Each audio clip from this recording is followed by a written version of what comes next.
आज बनवूया वाटाणा बटाट्याची टिफिनसाठी एकदम झटपट अशी सुकी भाजी। तर सर्वात पहिला आपण गॅसवर कढई मांडली, याच्यात 2 चमचे आपल्याला तेल टाकायचे बघा। तेल गरम झालं की 1 चमचा मोहरी टाकूया। मोहरी अशी छान तडतडून द्यायची बघा। त्यानंतर 1 चमचा जिरे टाकायचे। आता हे मोहरी जिरे तडतडले की याच्यात आपण हिंग टाकू आणि थोडासा कढीपत्ता टाकायचा। हे सगळं छान तडतडून देऊया। त्यानंतर 1 कांदा बारीक चिरून घेतलाय, तो पण टाकायचा आपल्याला।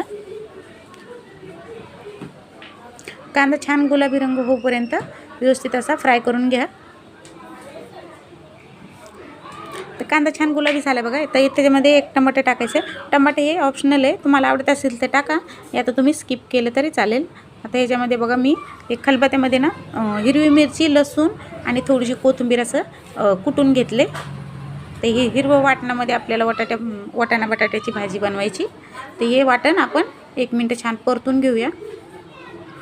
त्यानंतर याच्यामध्ये आपण 1 चमचा हळद टाकायची आणि 1 वाटी वाटाणे घेतलेत बघा। तर वाटाणे तुम्ही तुमच्या आवडीने कमी जास्त घेऊ शकता। तर फ्रेश वाटाणे असे 1 वाटी घेतलेले। तर वाटाणे आपल्याला 1 मिनिट छान परतून घ्यायचे। ते वाटाणे थोडी शिजायला वेळ लागतो ना, त्यामुळे पहिले हे तेलामध्ये 1 मिनिट परतून घ्या। त्यानंतर आपण इकडे बघू शकता 3 बटाटे होते, तर ते बटाटे मी सोलून असे बारीक बारीक कट करून घेतलेत बघा छानपैकी। ते सगळं व्यवस्थित मिक्स करून घ्यायचे।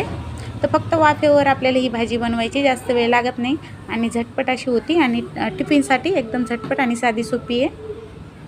त्यानंतर आपण याच्यामध्ये चवीप्रमाणे मीठ टाकले बघा। मीठ टाकायचं, व्यवस्थित मिक्स करायचं।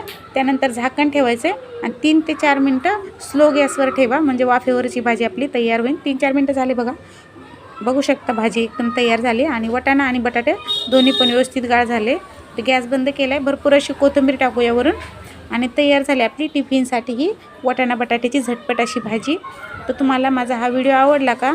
आवडला असेल तर एक लाईक नक्की करा, शेअर करा आणि चॅनलला सबस्क्राईब करा। अशाच नवनवीन रेसिपीसाठी आपण चॅनलला तुम्ही सबस्क्राईब करून बेल आयकॉन दाबून ठेवा, तर पुढच्या व्हिडिओचं तुम्हाला नोटिफिकेशन येईल। व्हिडिओ आवडला असेल तर एक लाईक नक्की करा। धन्यवाद।